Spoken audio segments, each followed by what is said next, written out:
Breaking, Trump drops everything to go to hospital with Melania. Look who else was there.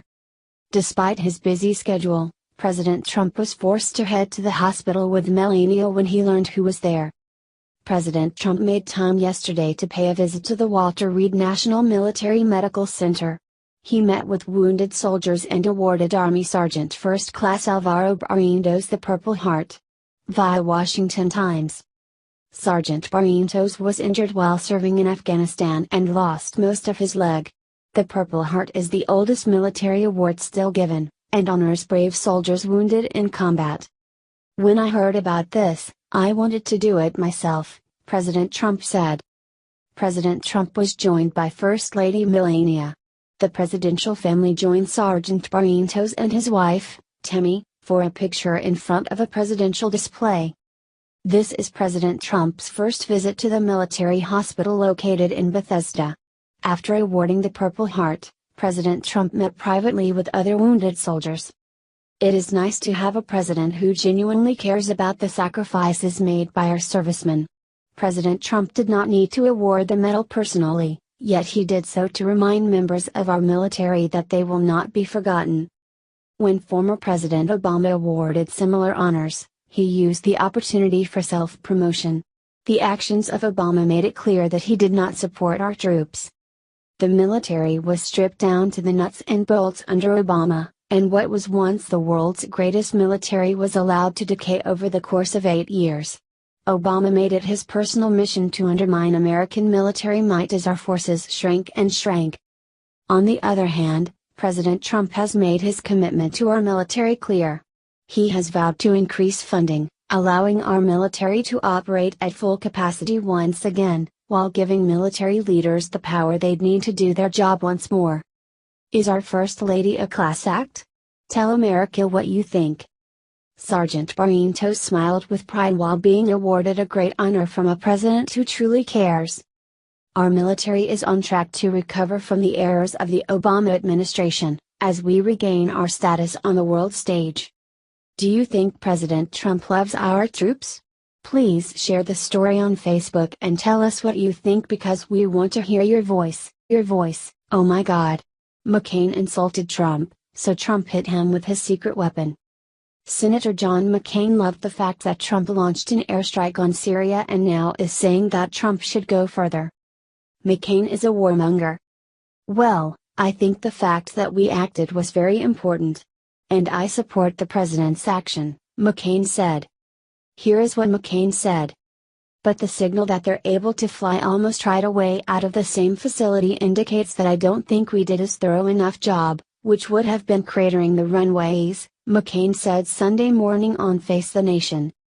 Then Trump pulled out his secret weapon. He pulled out his construction knowledge. And somebody will say, well, then they can fill in the runways.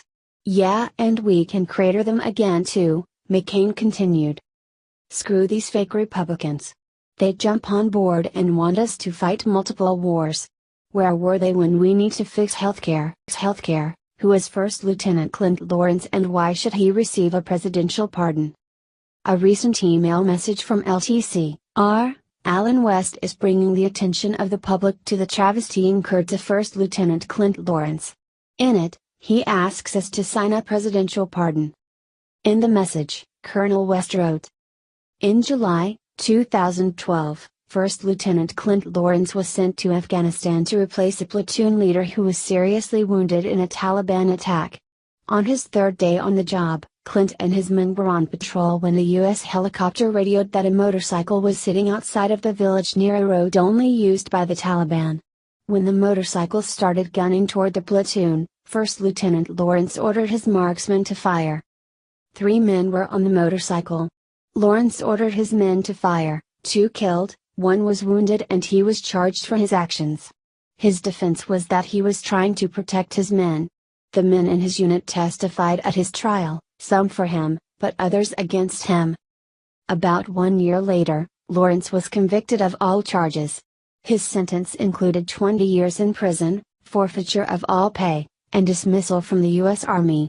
He currently is being held at the U.S. Disciplinary Barracks at Fort Leavenworth, Kansas. continuing with Colonel West's message. Without a doubt, these men posed a threat to Clint's platoon. And as the commanding officer, Clint knew he was responsible for getting every single one of his soldiers back to base alive. Colonel West was in a similar situation involving the enemy in Iraq. He fired his weapon near a captive's head attempting to gain information about a possible attack on him men. He eventually was fined $5,000 and was allowed to retire with full benefits. You can read about Colonel West's decision to lead the movement for a presidential pardon for Lawrence in a recent issue of Newsmax magazine. After reading this, the question is, do you believe Colonel West, a highly decorated military officer, and his stance for First Lieutenant Lawrence? If you do and agree Lawrence should be pardoned, then please sign the petition and help make it happen. If President Trump can gain freedom for 6 prisoners being held in Egypt, then he will most likely pardon Lawrence. Trump just fired Obama's Surgeon General and immediately replaced him. This surprising choice, liberals freak.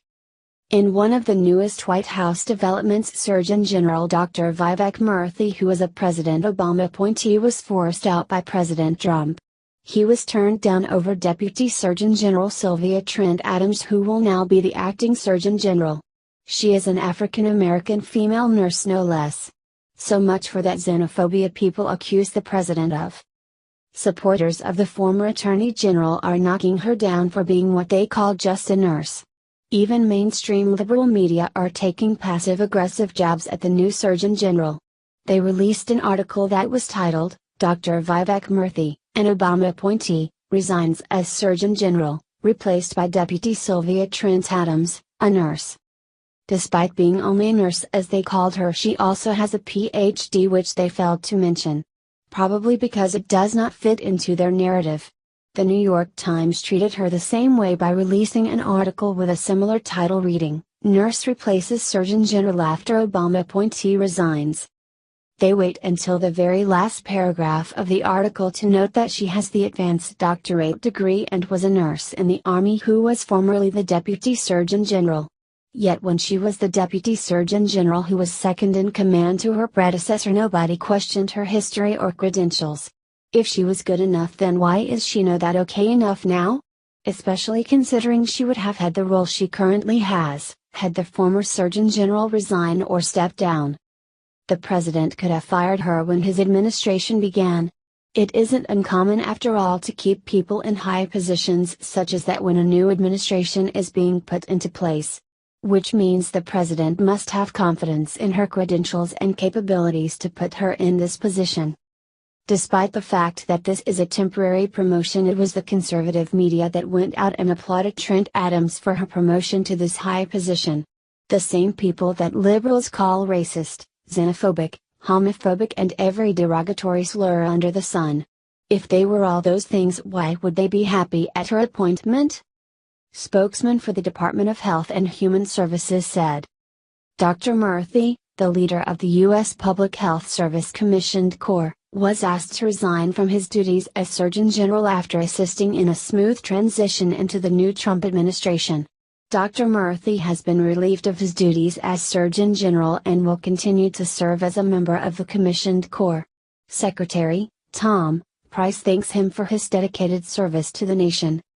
In his own Facebook post, the former Surgeon General said, "While I had hoped to do more to help our nation tackle its biggest health challenges, I will be forever grateful for the opportunity to have served. For the grandson of a poor farmer from India to be asked by the president to look out for the health of an entire nation was a humbling and uniquely American story.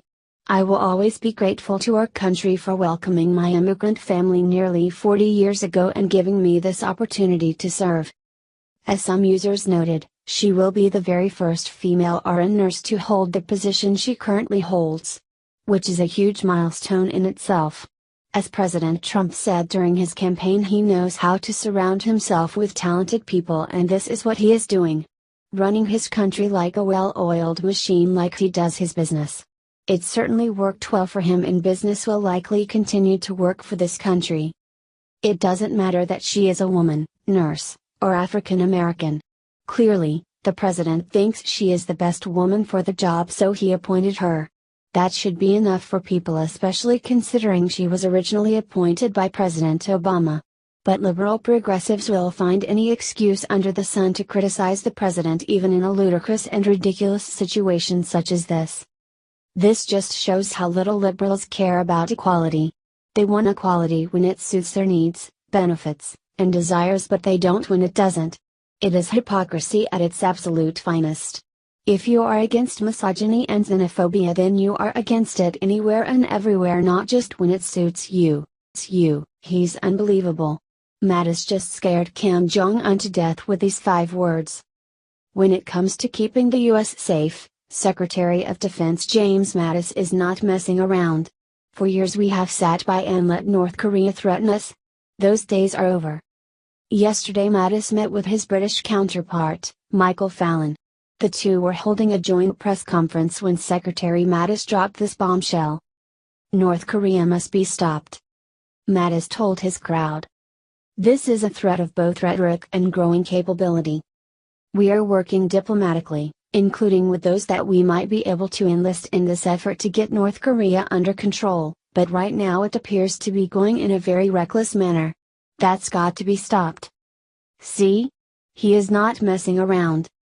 Mattis's message was loud and clear. Kim Jong-un has one final chance to stop building nukes and threatening us, or we will defeat him for good. Like he said, he is hoping for diplomacy, but not afraid of a good fight if needed.